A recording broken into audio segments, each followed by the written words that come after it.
Selamat pagi Bapak dan teman-teman semuanya. Nama saya Erlina Gea, saya dari kelompok 12 akan menjelaskan tentang sistem nilai tukar dan aliran modal pasar keuangan global. Selamat pagi Bapak dan dalam presentasi ini ada dua topik yang akan saya jelaskan kepada teman-teman semuanya, yaitu yang pertama sistem nilai tukar Indonesia dan aliran modal pasar keuangan global. Pertama, sistem nilai tukar di Indonesia.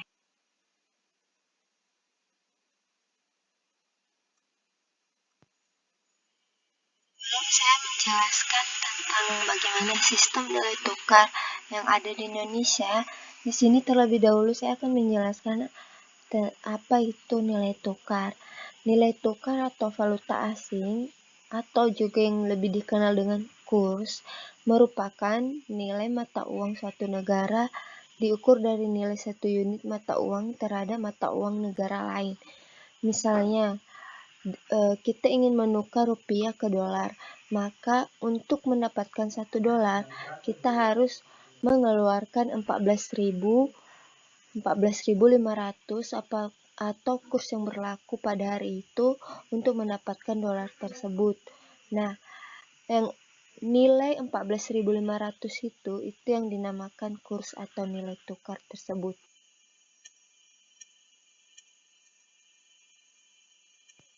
Di sini saya akan menjelaskan sistem nilai tukar yang pernah berlaku di Indonesia. Sistem nilai tukar yang pernah berlaku di Indonesia ada 3, yaitu kurs tetap, kurs mengambang terkendali, dan terakhir kurs mengambang bebas. Nah, di sini saya akan menjelaskan satu persatu masa berlaku dari ketiga sistem ini. Yang pertama, kurs tetap.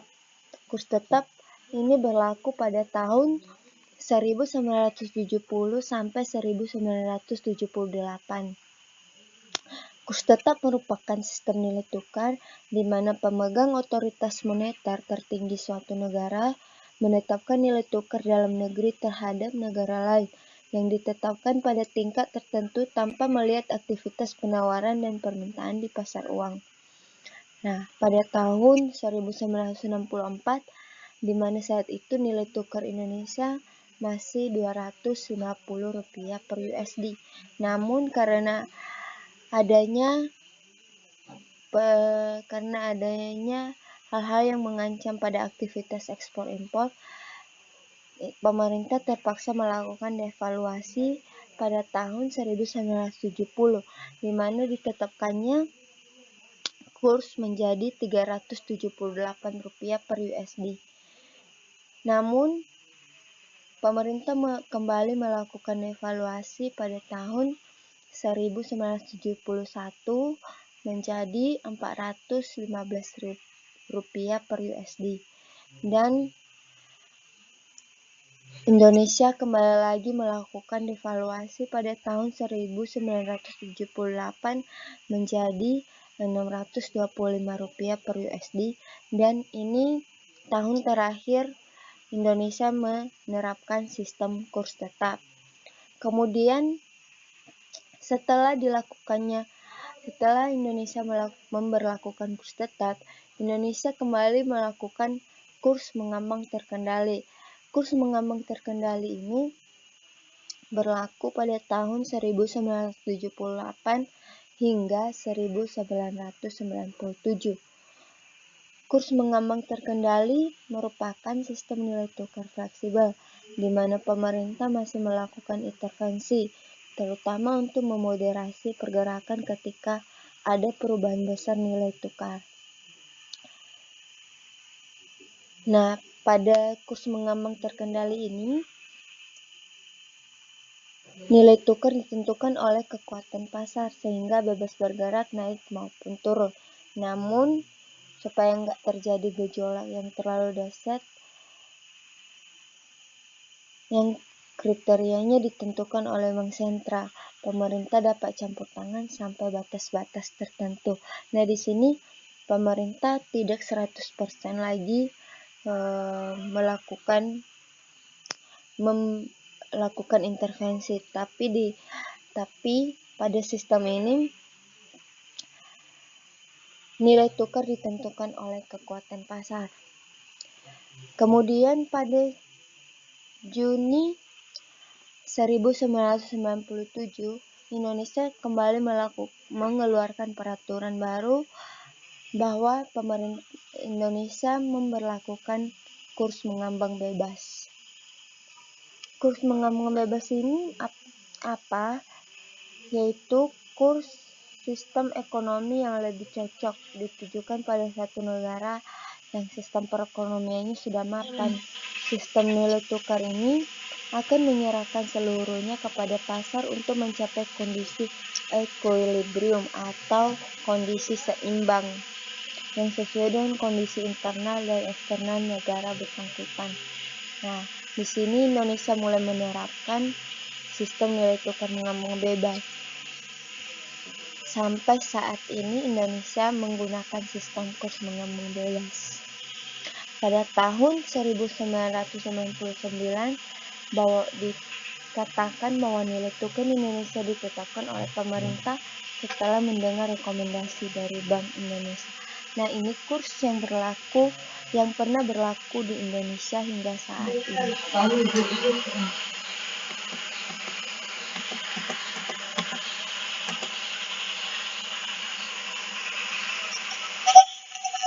Dipengaruhi nilai tukar setelah adanya sistem-sistem yang berlaku di Indonesia, terus dilakukannya berbagai perubahan-perubahan kebijakan-kebijakan.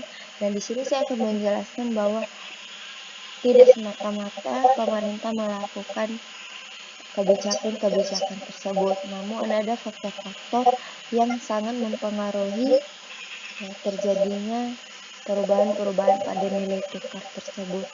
Yaitu di sini saya telah rangkum ada 4 faktor. Yang pertama, cadangan devisa. Posisi cadangan devisa suatu negara biasanya dinyatakan aman apabila mencukupi kebutuhan impor untuk jangka waktu setidak-tidaknya 3 bulan. Posisi cadangan devisa apabila posisi cadangan devisa itu terus-menerus menipis dan semakin menipis, maka dapat terjadi ras terhadap valuta asing dalam negeri. Menghadapi keadaan tersebut, sering terjadi pemerintah negara yang bersangkutan akhirnya melakukan evaluasi. Nah, kenapa tadi adanya pada kurs tetap itu terjadi devaluasi? Salah satu akibatnya karena cadangan devisa. Nah, untuk sebab itu cadangan devisa harus selalu stabil agar nilai tukar juga stabil. Kemudian ada suku bunga. Kenaikan suku bunga domestik akan menyebabkan kurs suatu negara. Kenaikan suku bunga domestik akan menyebabkan apresiasi kurs suatu negara, sedangkan kenaikan suku bunga luar negeri akan menyebabkan kurs domestik mengalami depresiasi. Nah, jika tingkat suku bunga domestik turun, maka uang domestik atau kurs akan melemah. Tapi jika suku bunga domestik meningkat, maka akan menyebabkan mata uang domestik menguat.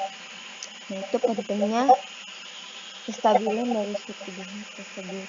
Kemudian inflasi.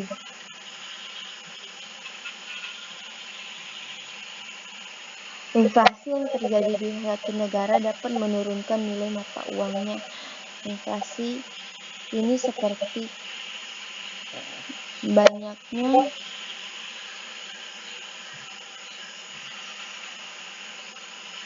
inflasi ini atau kenaikan harga-harga menyebabkan penduduk negara semakin banyak mengimpor dari negara lain sehingga permintaan akan valuta asing bertambah. Di lain pihak, ekspor negara tersebut bertambah mahal dan ini akan mengurangi permintaan sehingga akan menurunkan penawaran valuta asing. Kemudian rasio ekspor terhadap impor. Rasio ekspor terhadap impor menunjukkan perbandingan nilai ekspor terhadap impor. Jika ekspor meningkat lebih cepat dibandingkan impor, maka nilai tukar mata uang suatu negara cenderung menguat dan apresiasi. Hal ini dikarenakan semakin tinggi nilai ekspor akan berdampak pada tingginya permintaan terhadap rupiah.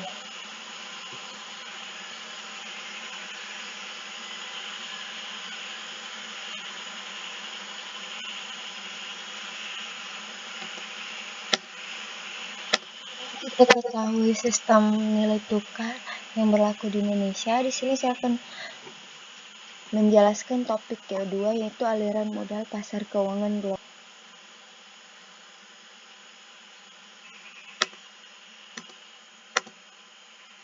Aliran modal asing. Nah, penanaman modal asing telah ditentukan dalam Undang-Undang Nomor 1 Tahun 1967. Di sana ditegaskan bahwa meliputi penanaman modal asing secara langsung yang dilakukan menurut atau berdasarkan ketentuan undang-undang dan yang digunakan untuk menjelaskan perusahaan di Indonesia, dalam arti bahwa pemilik modal secara langsung menanggung resiko dari penanaman modal tersebut.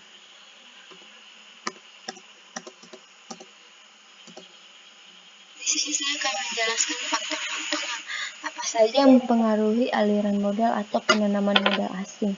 Yang pertama ada natural resource. Natural resource ini merupakan orientasi atau tujuan utama dari pelaku penanam modal di negara tersebut, yaitu untuk memperoleh sumber daya yang lebih murah dan efisien, di mana sumber daya di negara asalnya sudah tidak lagi mencukupi. Namun begitu dapat berorientasi terhadap perdagangan, di mana negara investor berkeinginan mengimpor komoditas yang sudah kehilangan komparatif apabila diproduksi di negara investor. Kemudian yang kedua, menghindari hambatan tarif. Nah, tentu saja tarif untuk suatu produk yang akan masuk di suatu negara dapat menghambat jalur perdagangan dan dapat mengurangi tingkat keuntungan, sehingga mendirikan perusahaan di negara tersebut merupakan upaya untuk menghindari tarif tersebut. Kemudian faktor yang ketiga yaitu pasar domestik. Pasar domestik dari negara tuan rumah sangat menjanjikan dan dapat memperoleh profit yang lebih banyak jika dibandingkan dengan diproduksi di negara asalnya sendiri. Misalnya di Indonesia, dengan banyaknya rempah-rempah, banyak negara asing untuk mendirikan pabrik mengelola rempah-rempah di Indonesia. Kemudian tingkat upah pekerja yang relatif rendah.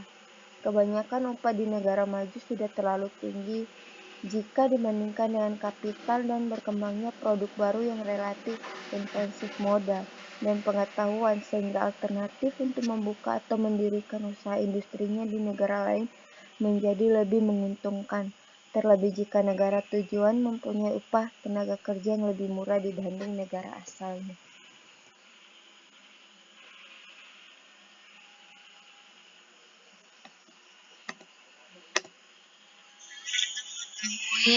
Sistem nilai tukar serta aliran modal. Di sini saya akan menjelaskan juga hubungan dari nilai tukar dan aliran modal tersebut.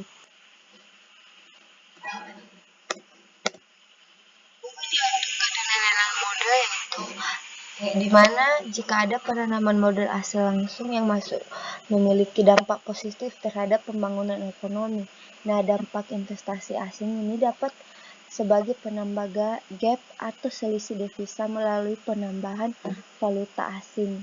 Valuta asing yang ditukarkan akan menambah jumlah devisa. Tersedianya valuta asing sangat membantu dalam pertukaran dengan mitra luar atau kegiatan impor, terutama dalam pengadaan kebutuhan dalam negeri yang menunjang pembangunan. Bertambahnya valuta asing berarti jumlah devisa yang dimiliki semakin meningkat, yang akan berkontribusi atas akumulasi cadangan devisa dan apresiasi nilai tukar.